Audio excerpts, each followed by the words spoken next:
We are all here because KCNT1 gene mutations result in debilitating seizures and a profound developmental stagnation. As you know, many of our kids never learn to walk or talk. We have an urgent need for better treatments that relieve signs and symptoms and improve our quality of life, treatments that do not sedate, especially during key developmental periods, which is really important to our families. And we're looking for disease-modifying treatments that allow our children to interact with their families, use their hands, lift their heads, communicate their basic needs, learn, and smile. Our mission as a foundation is to accelerate drug development for KCNT1 related epilepsies. We are working hard to create a clinical trial ready community where we identify patients, we provide them with education and support, and de-risk research by providing longitudinal patient data, a biorepository, and funding as we can.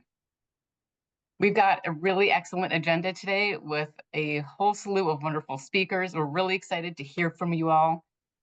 We've got a whole bunch of new members to introduce to our community, and we'll get to them in a moment.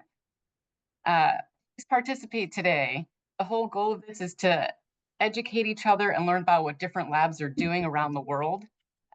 We hope to help create connections, so please get in touch with us or other researchers here. We're also happy to facilitate those connections, so please get in touch with me if that's helpful. If you would like captions to help you understand today's talk, those are available. Click the 3 dots in the lower right-hand corner, go to More, and then to Captions. And you can even choose the language you'd like those captions to appear in.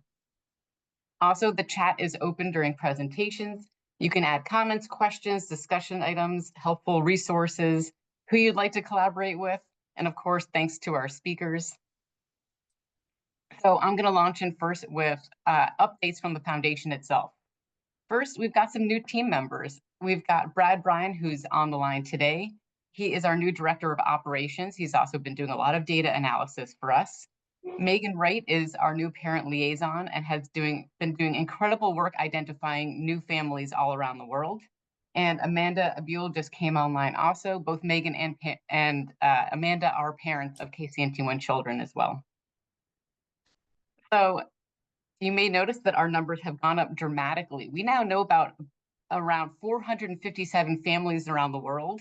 We're confirming another 50 to 100, and this is all Megan's incredible work, combing through Facebook groups and finding families that may have gotten diagnoses prior to the foundation existing or otherwise. So we've already identified 175 new families just this year.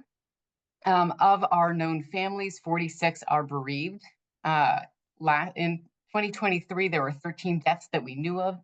So far this year, there are 7 deaths that we know about with confirmed genetic diagnoses. There may be 2 more, but we don't have confirmed genetics for them.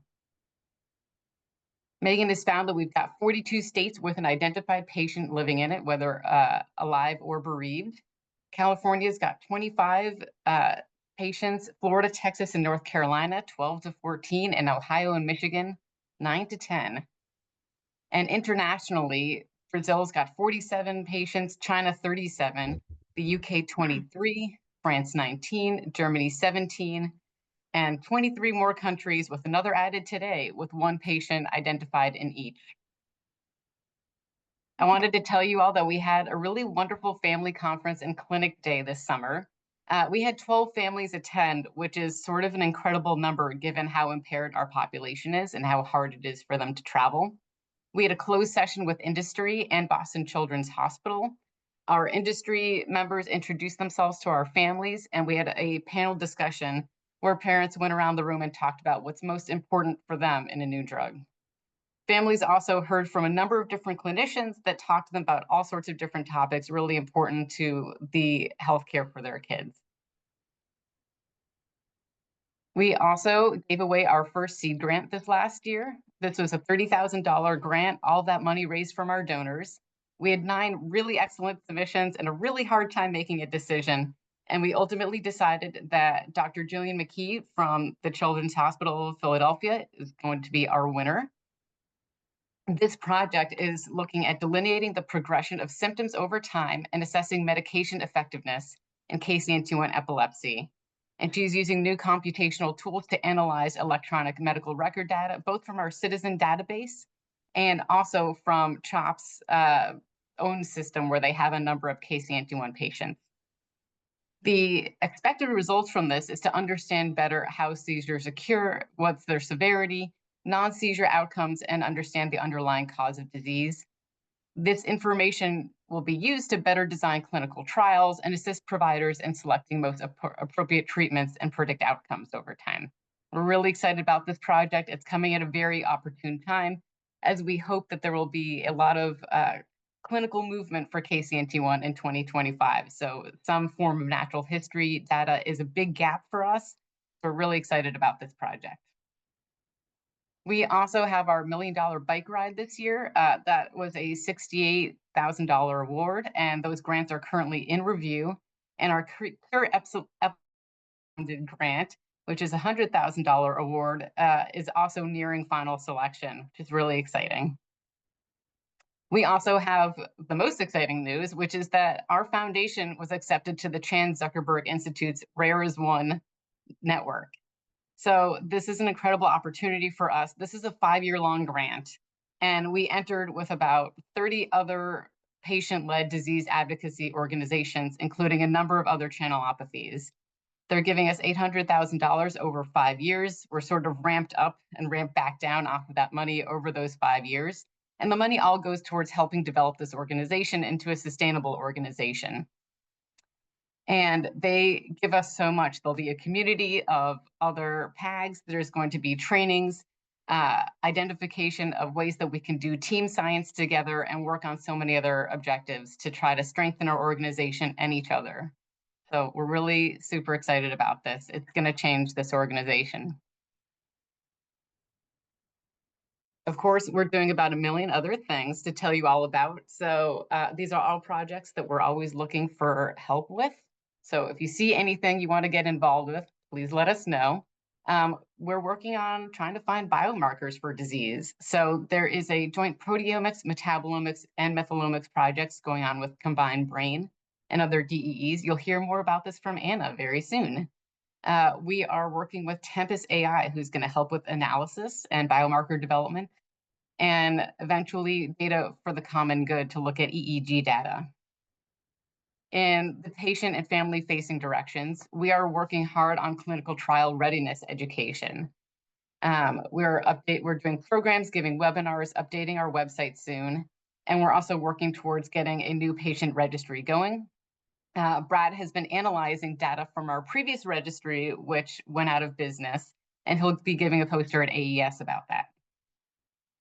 In the clinical realm, we've got our carvedilol observational study still running. Patients are still being moved into the study. Dr. Bearden can answer questions about that. And if you're a clinician, please ask questions. We would love to get more patients involved in this study. We also are working on a conceptual model, which is another way to give us sort of more natural history about our disease. Our electronic medical record analysis programs, I mentioned the Citizen program, where parents can elect to enroll their children and then bring their EMRs into the platform. We're trying to enroll 100 patients that have KCNT1 into that. Brad has already done a little bit of analysis on this data, and Dr. McKee has been given a grant to do a very thorough analysis, which is going to be incredible. If you want to see this data, please request it. We can help you with that. You can do your own analysis too. And in the research and medical directions, we still want to develop consensus treatment recommendations for our population. We need to investigate the cardiac involvement, these MAPCAs that we've been talking about the last year.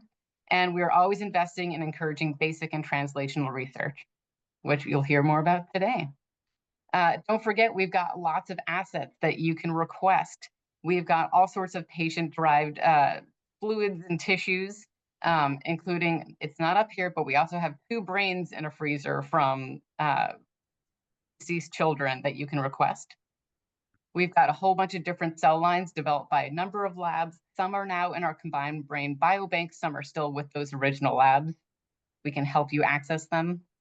There are a number of animal models out there, lots of different mice, some Drosophila models as well. Again, if you want connections, please let us know. And our requesting assets link is on our website.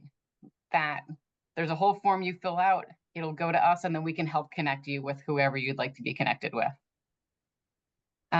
Very importantly, we're going to be at Epilepsy Awareness Day at Disneyland, and we're going to be at AES.